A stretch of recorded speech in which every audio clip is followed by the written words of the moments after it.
Hi, Virgo. Let's talk about the astrology of December 2025 and January 2026 and what it signifies for you. There's a lot going on with this chart, but let's start with the full moon in Gemini that occurs on December 4th. This full moon is occurring in your 10th house, which relates to work, career, and public image, Virgo. This full moon is ruled by Mercury, which is newly direct at this time here in Scorpio. And it just so happens to be forming a grand water trine. We'll talk about all of that, but let's start with this Gemini full moon. Especially since this is falling in a work house for you, Virgo, I love the quick intelligence associated with this signature. We might not have all of the answers at this time, but we might kind of feel like we do anyway. Gemini is smart and quick intellectually. This is a great time, Virgo, for learning new things and for communicating new ideas. You're a little extra mentally flexible right now and feeling ready to learn something new. Just be a little careful not to move or speak too quickly. Sometimes Gemini full moon energy is so interested in going fast that it can miss a thing or two. Not only are you wielding this wonderful, quick intelligence around this time, Virgo, I think you're wielding humor too. Gemini full moon energy is fun and funny. How might your situation with work or career be improved with a slightly lighter approach? Maybe even through applying a little humor? Don't underestimate the value and potential of making people laugh, including yourself. It's a powerful tool, and you just might be able to wield it extra efficiently around this time. There's also something about this moon that calls in multiple perspectives. Gemini is the sign of the twins, and you have Gemini ruling this work and career part of your chart.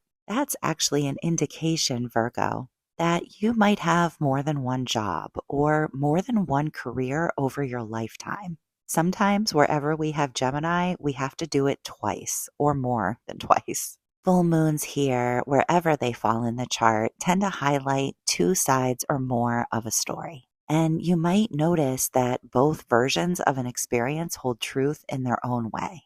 This is a time to be curious rather than certain, Virgo. It's okay to feel like you don't have all the answers at this time.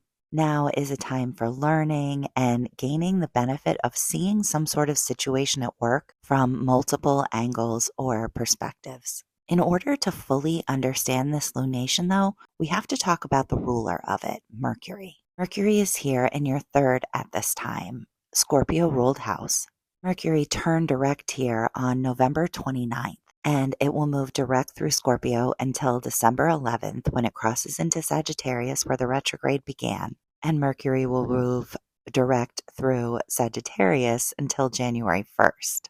So this month, we're kind of wrapping up a story that began in November, related most likely to these two parts of the chart. As Mercury moves direct through these signs where it was retrograde, it's like the story comes together. And we're wrapping something up that started in November. So let's talk about these two parts of the chart that are involved for you. Mercury is in your third house, which is related to communication, your local area. Neighbors, siblings, extended family members can show up here too. Third house is sort of about how you move through the world day to day. And then the fourth house is about your home and your family of origin. So the current home where you're living now, and sometimes I see current family show up here, but most often the fourth house is related to your sort of foundation, your family of origin, like your parents. So with this direct and with the retrograde before it in November, we're sort of bridging two landscapes. Together, these two signs and houses are telling a story in your chart. Where have you been working something out related to these areas? Where did you need to review, revise, or reimagine your approach in some way, Virgo? And what new clarity or perspective is coming in now in December as a result of all your hard work? All your digging, and even your optimism that you brought to this process. This has been a process of discovery and clarity, Virgo. Last month's retrograde through these two signs had us digging deep, uncovering what was hidden, confronting new information and old memories, and re examining motivations, ours and others. Now, with Mercury moving direct, greater clarity around these matters can begin to surface. Answers might feel like they're coming into focus. You may even find you're ready to talk with someone else about a story you've been working on privately for a while. You might feel like you've sort of discovered a truth, that you have a clearer sense of what's going on and a better idea of how you think and feel about it. Ultimately, this has been a healing process, and healing brings new possibilities. Scorpio themes around this retrograde relate to closure and healing and new possibilities. New options are opened up as a result thanks to the Sagittarius influence. Both of these signs love to learn and grow. After all you've been through with this retrograde, new potentials, new options, new possibilities might be opening up now. And it's very likely, if you think about it, that they stem from the healing work that you've done over the course of these 2 months. It's always good to remember that healing work pays off in spades at the end of the day. As difficult as it can be, it's almost always well worth our effort, Virgo. By this point in the process, Virgo, you may have settled into sort of a new narrative. After weeks of rethinking, revising, and rereading between the lines, Mercury direct marks the beginning of a new story now. And by the time we get to Mercury in Capricorn on January 1st, that's really true. By this point, the confusion has lifted. The destination and the plot are clear, where they might not always have been. Now, you might notice how much you've learned and how that's helped you to feel clear, decisive, and certain. You've been sort of refined by the experience of Mercury retrograde through these parts of the chart, and you're ready to begin a new story, a new chapter in the story, a new chapter in your adventure because of all you've learned and done. Let's also talk about the fact that Mercury here is forming a grand trine with Jupiter and Saturn. This grand water trine is active throughout the course of the beginning of December, certainly at the time of the lunation. It's active from December 1st through 9th, Virgo. I'll also include the information about timing in the timestamps. Early in December, we come to the end of the grand water trine story that began in late October. At least for now, this grand water trine involving Jupiter and Saturn wraps up with the final pass of Mercury, now direct through this configuration. This marks a time, a story, a learning that's been about intelligence, intuition, and maybe emotional wisdom. And Mercury coming in, now direct again for a third and final pass through this trine. It's like the final scene of a story that's been unfolding since early fall. Talking about a grand water trine here, Virgo, and it has been active for weeks. So emotional fluency is one thing that we can expect around this time, not just for you, but for everyone. Let's talk about the life areas that are impacted, though, by this configuration before we jump into that. First of all, we have Mercury here in your third house, related to your communication, your local area, siblings, and extended family. Then we have Saturn in Pisces in your seventh, related to your closest one-to-one relationships. I often see a spouse or a romantic partner show up here, but really anyone that you share your life with can show up in the seventh. Someone that you live with, or a business partner, or just a really close friend. But often a spouse or a romantic partner is a big part of the seventh.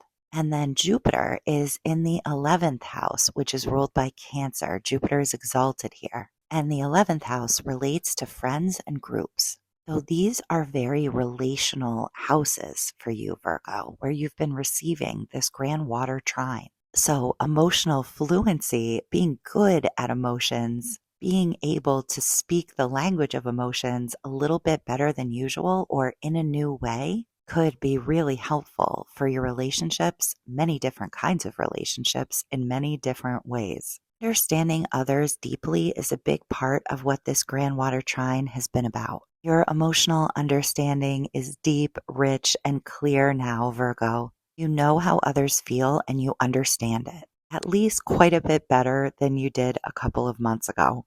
Mercury in Scorpio signifies you're translating those feelings into words during this final pass. And Jupiter in Cancer signifies warmth and compassion.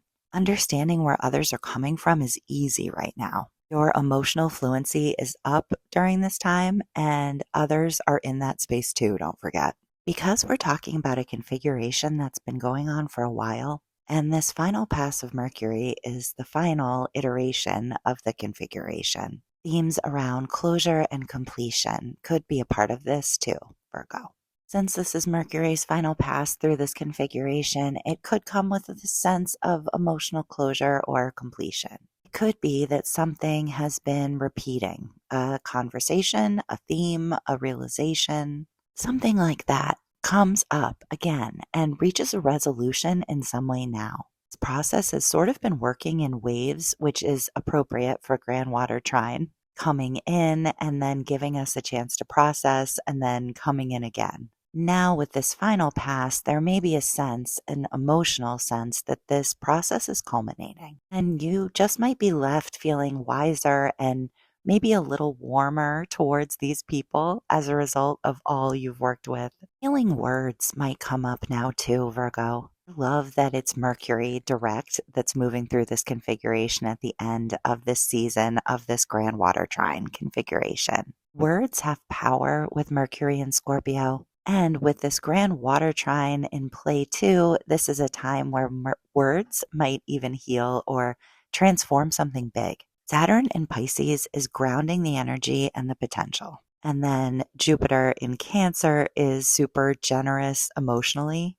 So conversations that happen under this influence have the potential to heal patterns, even old ones, repair trust, or just deepen connection somehow. This is a time when people are speaking from the heart with maturity, empathy, and often with healing intentions too. You may have sort of a pervasive feeling of safety come up around this time, Virgo. Grand water trines bring a sense of emotional containment and safety. There might be a sort of pervasive feeling now that you're supported. This could help you to process something especially important, something private, something that makes you feel a little vulnerable. Because that support, that safety and security is in place. You can swim in these emotions now rather than feeling like you're drowning in them because of that feeling of safety and comfort, the feeling that the grand water trine is and has been providing. And that can lead to real healing and real progress. First half of December is very dynamic, Virgo, and the second half of December is too. Let's talk about the Sagittarius new moon that occurs on December 19th. This new moon is falling in your fourth house related to home and family of origin.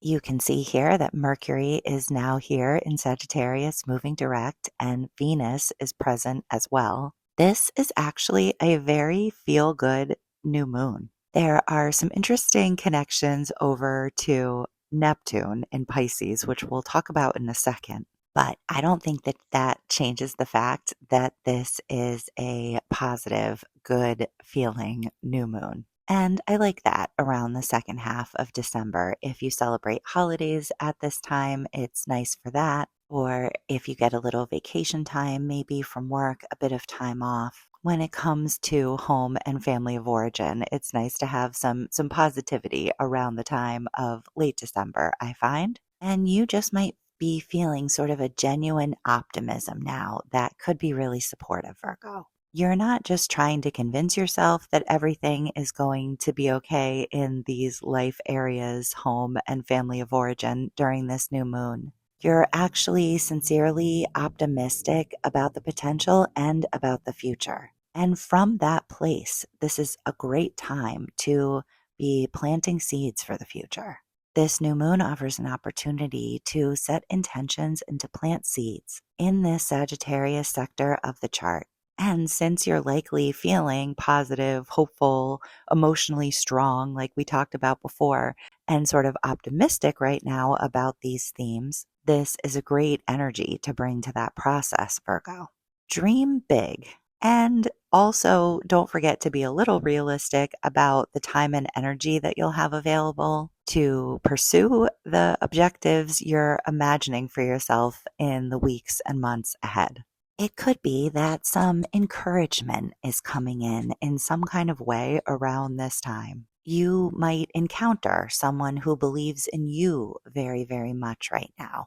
They have faith that you can do it, and they aren't shy about telling you so. This really is such a good new moon. It might feel extra easy to feel hopeful and optimistic now. So it could also be that you're providing the encouragement now, maybe to someone connected with this part of your chart. There's also sort of this wider perspective with this new moon. Like you're sort of seeing the big picture. Sagittarius widens our perspective. It expands our view. After all the deep emotional work of the past several weeks, this lunation lifts the energy. You might feel more energized, hopeful, enthusiastic. This new moon signifies a time where you can see a little further down the road, and also maybe a time where you can see more of the highest potentials than you usually could. It's like you have a new perspective on the horizon, on the possibilities now. This is sort of an interesting new moon because, like all new moons these days, it's falling at the end of the sign. So at the end of Sagittarius season, we have a Sagittarius new moon.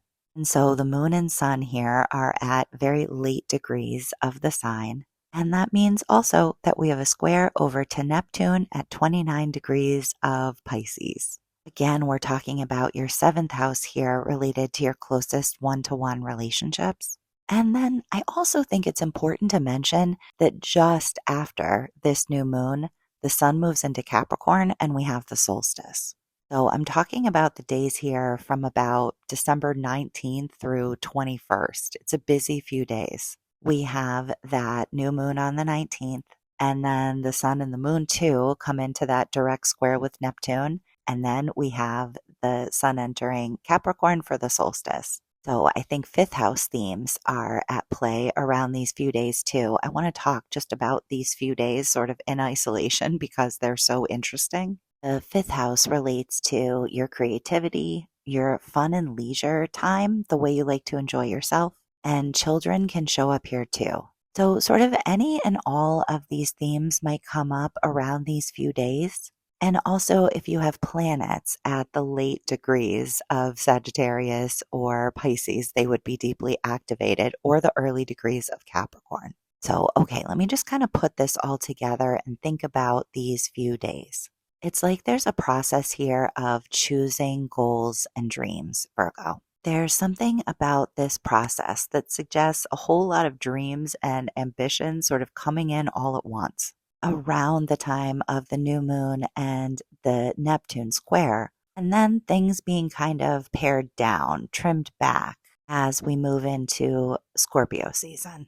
It's like you're sort of going, okay, now that I've come back to my senses, what can I really do with all of those dreams? Which ones should I set aside and which should I actually work on pursuing? Where am I being realistic and where was I maybe going a little too far? Themes around sustainable limits in some kind of a way could surface during these few days for you, Virgo. This Capricorn sun wants to draw on the inspiration from this time in Sagittarius and working through a square with Neptune, which is still active off sign, but it also wants to kind of ground that dream in reality. This signifies that you might be feeling like you want to impose some limit or restriction around this time that actually helps you manifest your dreams in some way. Sometimes knowing where the edges are helps us appreciate the container. You could be creating sustainable limits right now, and somehow that's exactly what's needed for new things to come in sometimes. Also, we're talking about the solstice here, so themes around renewal could be present too. This is the winter solstice. We're at a moment of a turning of the light, a returning of the light. From the darkest night of the year, we pull up and out and back into a season where the sun's light is growing again, slowly and steadily, day after day.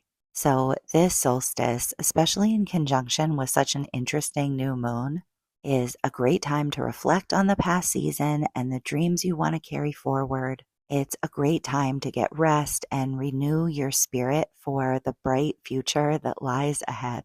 Virgo, you are really having some very interesting lunations, some great full moons in December and January. I love this Cancer full moon that occurs on January 3rd for you. I think mainly because it's falling in your 11th house related to friends and groups. What a fun place to have a Cancer full moon. I think that there's something about a full moon at this time that's so social and so sweet and caring too, that will sort of extend the energy of the new year. You know, New Year's Eve changing from December 31st to January 1st really doesn't mean anything astrologically or astronomically, but it's something that we all observe so much that I think there is a significance to that change, to that turn. And there certainly is a connection as well with the solstice. But I don't know, there's something about the celebratory nature of this Cancer full moon that I feel like will sort of extend that energy of New Year's Eve and New Year's Day, where you're sort of looking back and looking forward and celebrating. As a matter of fact, there could be themes around house parties that show up around this time, Virgo. I guess I don't really mean this literally necessarily, although it would be a great time for a house party. Full moons are extra social, busy times typically. And Cancer time is all about home, your home, other people's homes. So this might be a time where being home could feel like a party, even if you aren't literally having one. But enjoying others' company at home, yours or theirs, might feel really soothing now. And you could have a lot of fun too with friends around this time. There is sort of a protective energy to this signature too. Cancer energy is very protective, self-protective, and protective of others. So this full moon signifies that you might be feeling a little bit that way too around the time of this full moon, especially where it concerns friends of yours or maybe groups that you belong to. You may be sort of prone to be that way anyway when it comes to your friends, with Cancer ruling this part of the chart. And as the moon moves through, it sort of ignites that signature. This isn't really the highest expression of Cancer energy, though, Virgo. So you might want to ask yourself if you're being overly protective or maybe defensive a little bit. Does it seem like your actions or feelings in this way are really going to help you or someone else get where you're trying to go? This is also an excellent time just for noting progress. The truth is that the last 6 months, the last year, has been very dynamic for this part of the chart. Mars was retrograde here last winter and just here for months, right before Jupiter, which is exalted in Cancer, moved in. This is Jupiter's favorite place to be. So, how has this part of your life expanded or improved lately? Was there some delay first? Jupiter is still working through this house and sign. We're actually going to talk about a really major Jupiter aspect next. So, the good growth isn't all behind us just yet, that's for sure. It's likely that you can put your finger on some tangible, solid progress by this point in the cycle, Virgo. So you might notice here, Virgo, this opposition between Jupiter in Cancer and a few planets over in the Capricorn part of the sky. So we have Jupiter here in your 11th house, related to friends and groups, opposing Venus, the Sun, and Mars, all in Capricorn right around the same time. These oppositions will perfect on the 9th and 10th of January. And also on the 10th, there'll be a cardinal grand cross with the moon and Chiron in Aries and Libra. So I do think that that's sort of a peak of this process. But this opposition between Venus, the Sun, and Mars and Jupiter is active from January 5th through 13th. And this is a really tight configuration, so it's really significant, especially with Jupiter exalted in Cancer. So we have friends and groups here on one side of the equation, and then the fifth house is about your creativity, your fun and leisure, the way you like to relax and enjoy yourself, and children can show up here too. This could be just a very, very busy time. You might feel sort of torn between heart versus hustle. Opposition sometimes signal two people or two parts of yourself sort of squaring off against each other.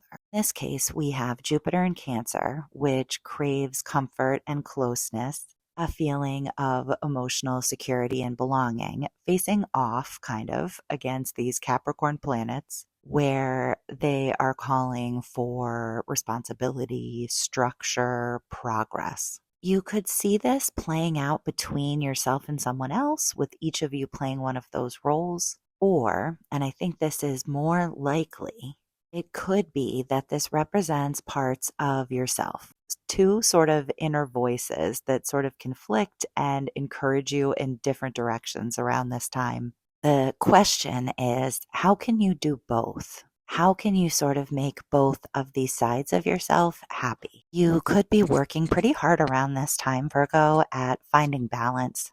As much as you might feel pulled in more than one direction at this time, what this transit is really calling for is balance. You don't have to choose between going two different ways or pursuing two different goals or sides of yourself. You kind of just have to keep going. Recognizing when you're sort of leaning too far one way or the other could help you stay on the path. Make adjustments during this time as needed to help you find the balance you need just to keep going, to keep everything going. There's something about this ultimately, though, that is helping you to hone in on specific directions that you are headed toward. There's a lot of positivity here with Jupiter and Venus and the sun involved. There's some sort of momentum that's building, and it's momentum that's meaningful. This transit, this series of transits, can really help to highlight for us what's working and what's not, what's just right and what's simply way too much. The challenge here might just be to move into the new without overextending, to keep looking forward without losing sight of where you've come from. We want to move forward, yes, of course, but in a way that really means something. So you might just be sort of finding your way with this in some way around this time, Virgo. There are so many parts of the story of January and really of December too that kind of come together with the Capricorn new moon that occurs on January 18th. This new moon is falling in your fifth house, which we've been talking about quite a lot, related to your creativity, fun and leisure, and children. These themes could be top of mind in January with Capricorn ruling this part of your chart. And you can see there's a lot going on here around the time of this new moon. We have Mars and Mercury moving through the sign as well. It's nice to see Mercury here somewhere other than Sagittarius or Scorpio, where it was for all of November and December, basically. Anyway, okay, we have this Capricorn new moon happening at the end of the sign.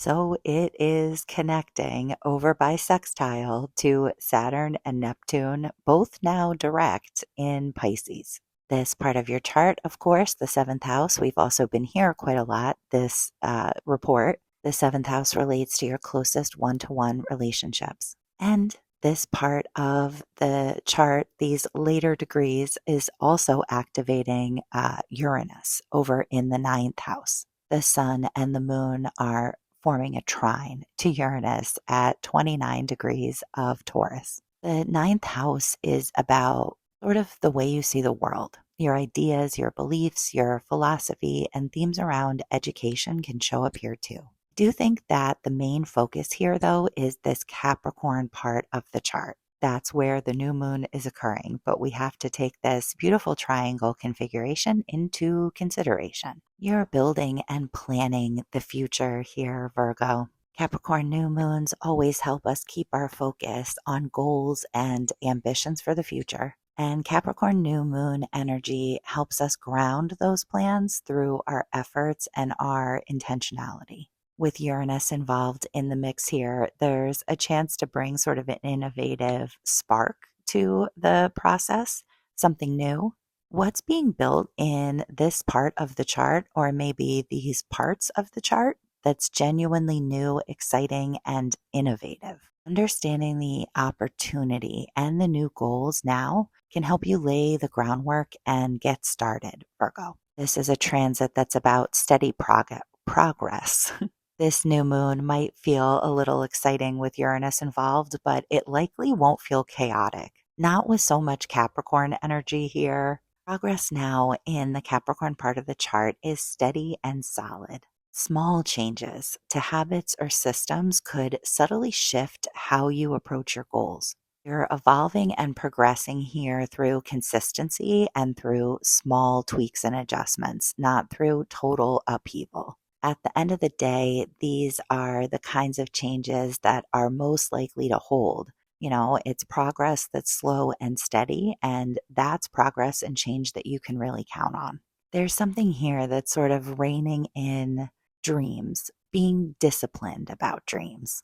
The Capricorn Pisces link here is a great reminder that success isn't only about results, it's about allowing yourself to dream big too. Generally, we have to imagine what's possible before it can actually manifest in our tangible experience. During this new moon, you might inherently appreciate the importance of taking care of yourself, resting a little, and allowing yourself to really dream.